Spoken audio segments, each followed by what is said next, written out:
सभी भक्तों को हर हर महादेव।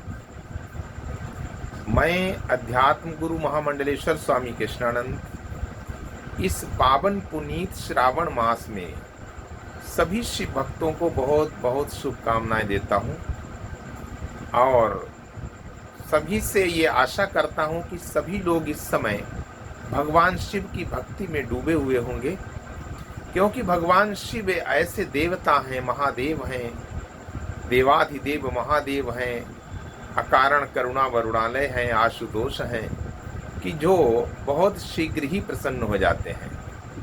देखिए, इस संसार में सभी लोग किसी न किसी पीड़ा से, दुख से, कष्ट से पीड़ित हैं और मैं आपको शिव महापुराण के सूत्र बताना चाहता हूँ। इस पुनीत श्रावण मास में शिव महापुराण वैसे तो बहुत विशाल है, 24,000 श्लोक हैं शिव महापुराण में, जिसमें 7 संहिताएं हैं। विद्येश्वर संहिता से लेकर के वायवीय संहिता तक 7 संहिताएं हैं।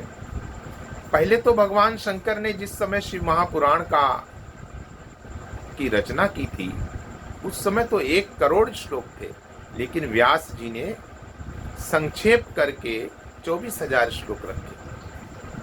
तो मैं बताना चाहता हूं कि इतनी विशाल संहिता में जो सूत्र है वो मैं आपको बताना चाहता हूं कि इस संसार में प्रत्येक प्राणी किसी न किसी दुख से, किसी न किसी ताप से पीड़ित है। और आपको पता है कि संसार में पीड़ा या ताप क्यों होता है?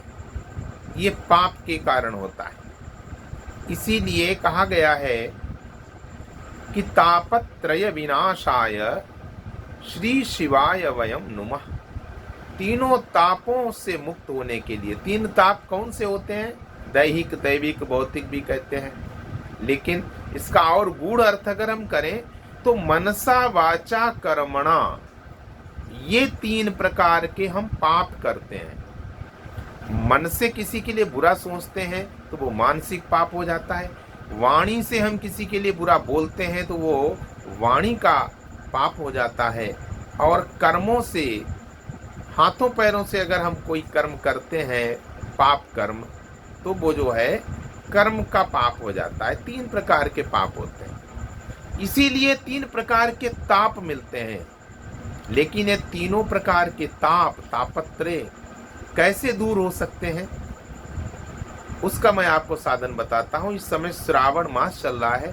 आप सभी लोग, जो भी आपके आसपास या आपके घर में नर्मदेश्वर शिवलिंग हो, वहां नर्मदेश्वर शिवलिंग में आप 1 लोटा जल ले जा करके, शुद्ध जल हो अथवा गंगा जल हो, उसमें दुग्ध मिला लो और उसमें 1 मुट्ठी शर्करा का मिला लीजिए और 5 पुष्प अथवा 11 पुष्प आक के, जो मदार के 5 पंखुड़ी वाले होते हैं, उनको डाल लीजिए और उनको डाल करके आप भोलेनाथ को पंचाक्षर मंत्र का जप करते हुए चढ़ाइए। अथवा आप प्रातः काल से लेकर के रात्रिकालीन बेला तक आप निरंतर जप करिए।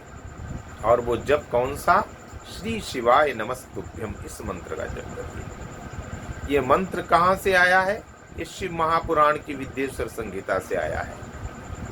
शिव महापुराण कहता है कि देखो, इस संसार में मनुष्य इतने पाप कर ही नहीं सकता है जितना शिव नाम में पापों को नष्ट करने की क्षमता है। शिव महापुराण कहता है कि पातकानि विनश्यन्ति,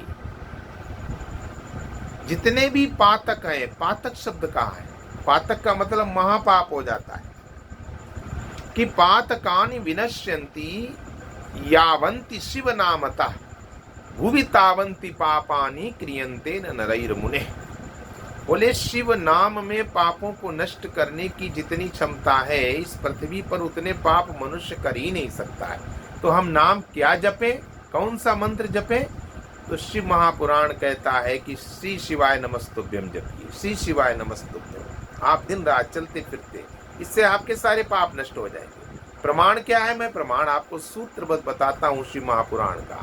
शिव महापुराण कहता है कि श्री शिवाय नमस्तुभ्यम मुखम व्याहरते यदा तन्मुखम पावनम तीर्थम सर्व पाप विनश्यति, सर्व पाप विनाशनम, तन्मुखम पावनम तीर्थम सर्व पाप विनाशनम। ये श्री शिवाय नमस्तुभ्यम जो मंत्र है, इसको अगर कोई जप करता है तो जितने भी आपके पाप हैं वो सब नष्ट हो जाते हैं। तो मैंने आज बस इतना ही। अब कल आप लोगों को पुनः मैं वीडियो के माध्यम से शिव महापुराण का सार तत्व बताएंगे, उसके सूत्र बताएंगे, जिससे आप पवित्र श्रावण मास में अपना कल्याण कर सकें। हर हर महादेव।